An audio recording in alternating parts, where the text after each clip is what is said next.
Hello readers and digital people, and welcome back to GP Reads. I am your host, Grant Reads, and today I am wanting to delve into something that has been irking me since the very beginning of the Cracker Island Prophecy music video. Who the heck is this entity?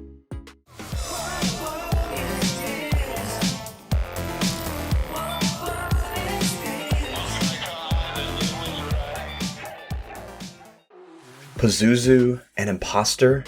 Some other deity or being summoned by the Forever Cult? Or by the last cult, by accident during the Rupture? Let's send things over to my mad scientist doppelganger to get a closer look at it. Welcome back, readers and Gorillaz fans. So, you have finally decided to come to me for answers regarding that being. Well, I've been conducting research on this particular topic for some time now. And what did I discover? Well, it's not that simple. Let's go back to the beginning. The very beginning. And I quote from the Gorillaz official wiki, provided by information found in The Rise of the Ogre and The Book of Man from the Plastic Beach game. According to the Book of Man, Murdoc is an immortal being who has been reincarnating himself for many years. He has seen all of history.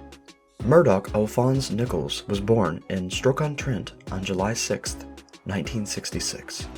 Although the exact whereabouts were never verified, it was rumored that his mother gave birth to him at the Belphegor Sanatorium, a halfway house for the sick, the needy, and the incredibly bored. Okay, not that far back. Let's skip to Murdoc's early adulthood, when the deal with the devil was made. Murdoc dreamt about becoming a famous musician and leaving Stoke-on-Trent. After becoming a Satanist, he began making deals with the devil and came to an arrangement with him. If Murdoc was to become a famous rock star, he would need to offer Satan his soul. When the deal was finalized, Murdoc acquired Satan's bass guitar, Diablo, and his middle name was changed from Alphonse to Faust. Now here's an interesting tidbit. Satan isn't always a name. Sometimes it's a title. It means in adverse to, adversary, or accuser. So who is this devil that Murdoc struck a deal with? Well, remember the earlier entry. Murdoc is an immortal being that has been reincarnated for many years. Well, the fact of the matter is, Murdoc was probably making bad deals using his soul as collateral throughout many of his incarnations. We see in the Rhinestone Eyes storyboard music video that Murdoc seems to have made a bad deal with the Boogeyman back in the old Western days, in a previous life, and had been evading paying his debt until the current incarnation. I have a feeling there's a long line of demons awaiting Murdoc's soul. However, I strongly believe that the current deal was made with Pazuzu, or someone related to Pazuzu, but we'll get into that in a bit, as we see the demon featured heavily throughout Murdoc's current life. As part of this deal, Murdoc likely agreed to worship the being and lure new victims to it, for other unsavory deals. So, do we have any further proof that the deal was made with Pazuzu, and what does this have to do with the entity's identity, you ask? Well, look no further than the eyes. In the Gorillaz lore, eye color can represent a number of things, expressing a person's spirit, as it does with 2D, fading from white to black when he is in a dark place spiritually or emotionally, or as a sign of possession, as shown with Russell and the Gorillaz in this music video. Speaking of possession, in the Cracker Island music video, Russell has a brand new eye color, after staring into the TV and seeing the face of the being. Had the being possessed him? His change of eye color would suggest so. And note the color. Pink. What does pink have to do with anything? Following that line of thought, what does pink have to do with everything? The last cult, Murdoc's cult, all wear pink clothes to represent the members. Even the Pazuzu representation in their cult symbol is pink. Adversely, the Forever cult next door seems to sport all blue attire and symbols. Pink, at least in this situation, seems to be representative of the power of Murdoc's last cult, and that power behind Murdoc being Pazuzu. So, using this as a guide stone, look at Russell's eyes again. Pink. Does that mean that Pazuzu is now in possession of Russell, since his eyes are pink? I'm inclined to believe so. Let's dig further for more clues. Now, knowing that the eyes represent the spirit, or spirits within someone, let's take a look at the loyal follower of Pazuzu himself, Murdoc Nichols. Throughout the band's history, dating back to the earliest days of Gorillaz, Murdoc's left eye, or in some cases both eyes, will turn a solid pink. Could this be times wherein Pazuzu is influencing Murdoc, or is in tandem with him? Or better yet, could Murdoc be the reincarnation of Pazuzu himself? I mean, he has been around since the dawn of time, right?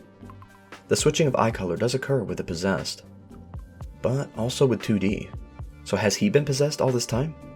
We see that 2D is likely possessed now, along with Russell in the Cracker Island music video.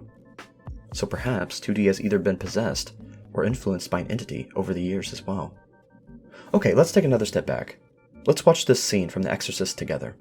If you are a bit squeamish, you may want to look away for a moment.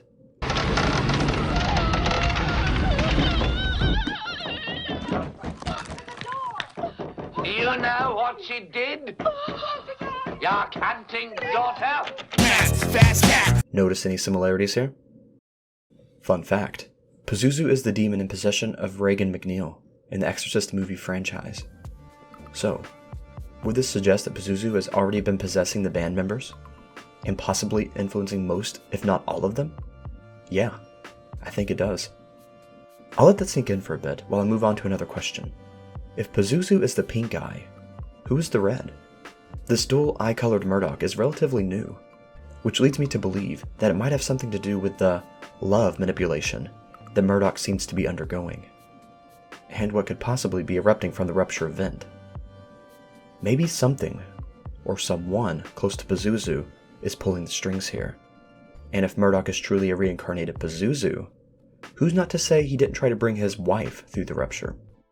Although a demon, Pazuzu was a source of protection against the demoness Lamashtu, often depicted as his wife. He could drive her back to the underworld. Because Pazuzu could protect against Lamashtu, his image was often used on protective amulets or plaques. What if that is what Murdoc's been doing all this time?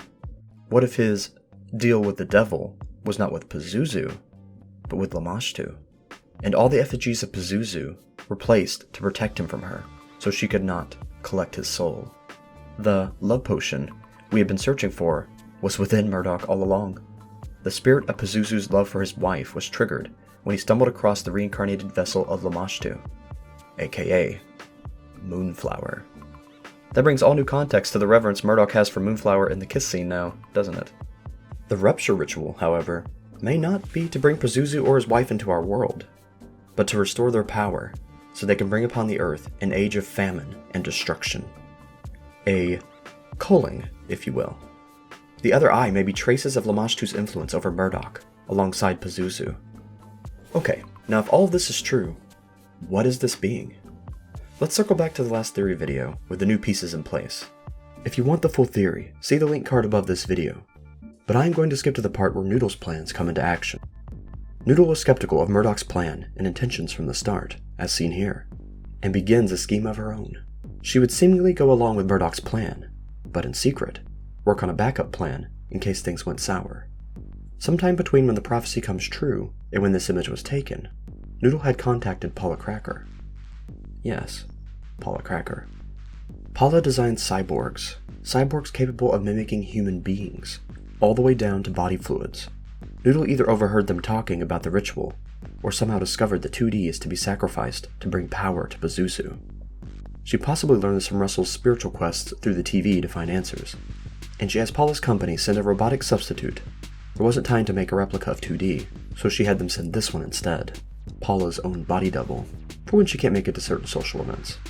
And it is switched out during the ritual, giving it up for sacrifice, wearing the Pazuzu sacrificial mask that Noodle discovered in her book, cloak the fact that it isn't really 2D. Pazuzu is described as a deity of famine and destruction. His coming to power would likely spell the end of the world, and this was another reason that Noodle had to stop the cult. She would have found this out from her occult studies as well.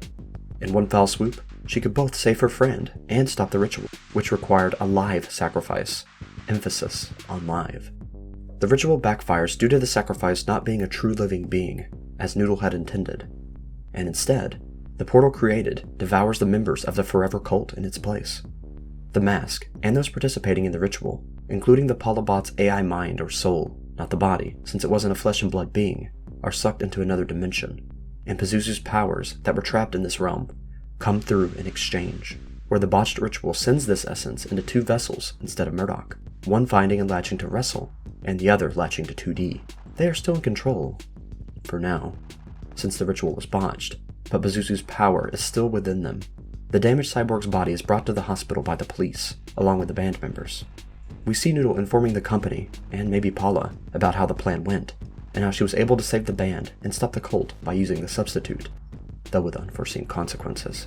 The cyborg's awareness is trapped within the other realm, but it is able to peer through the static, and briefly appear in our world. Who's to say what will happen there? And something else that I hadn't really considered backs up this past theory. This was brought to my attention by user NotaSpy4110. The lyrics to New Gold state,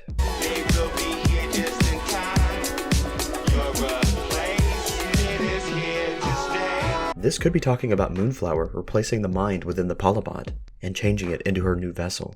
Or how the Polybot arrived just in time to replace 2D in the ritual, and now it's stuck in the other dimension where it has to stay. They also state, like what would happen if Pazuzu was restored to power and brought upon this age of destruction. So, that would answer that.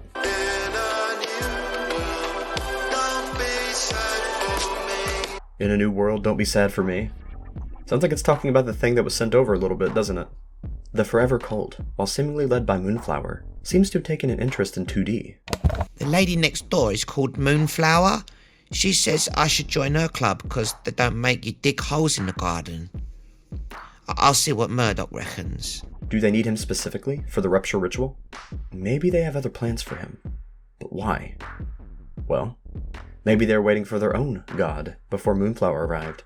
An incarnation of a certain blue-haired, black-eyed god, perhaps? One day, while skidding his car around in a parking lot in Nottingham, Murdoc accidentally sent Stuart flying through the windshield into a curb, giving Stuart a fracture on his right eye, yet waking him up from his coma. Impressed by Stuart's appearance, describing him as a blue-haired, black-eyed god, Murdoc recruited him into the band as the lead singer and keyboardist and gave him the nickname 2D for the 2 dents in his head. When he was 11 years old, Stuart, 2D, was involved in an incident where he fell from a tree and hit his head. This caused all his natural brown hair to shed, until it eventually grew back in a deep azure blue color. His hair naturally began to grow blue, the sign of the Forever Cult's chosen one, those who revere and wear all blue. After seeing 2D's hair, they couldn't just let him go. He was their god incarnate. He was Zeus. I quote this from the Classical Quarterly, page 329. God's blue hair in Homer and in 18th dynasty Egypt. Phidias once told the painter Peneus that he planned to base his statue of Zeus at Olympus on Homer's description of the heaven-shaking moment when the god yielded to Thetis by nodding with his blue eyebrows.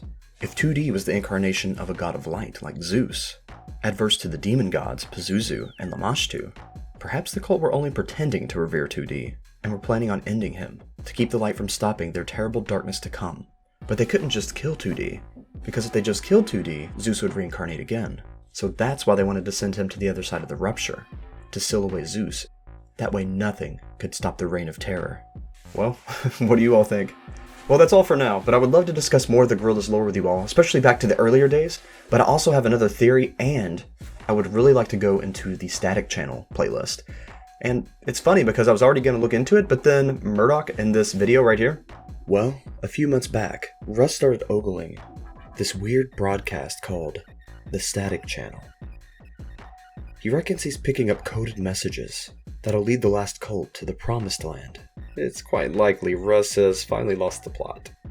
But maybe, just maybe, the big guy's onto something. So do us a solid and go have a gander at Russ's channel. See if you can help him put the clues together. Made it seem important, so I guess I was right in wanting to look into that after all, so we'll be doing that very soon, but stay tuned for that. But until then, keep your eyes wide open and never stop reading. See you all. Hey, thanks so much for watching. Now I'd like to take this opportunity to thank my patrons and channel members. Thanks to you, I'm able to do what I love. CNK114, Investigator Zeus, Dobby's Music, Jera Mullins, Free Spirit Katie, MC Darfer, Vexus, Agnieszka, Granny Monster, Nightmare Luna, Archer, Roxy, and Lily Ardat. Really, thank you so much for everything you do. It means the world to me.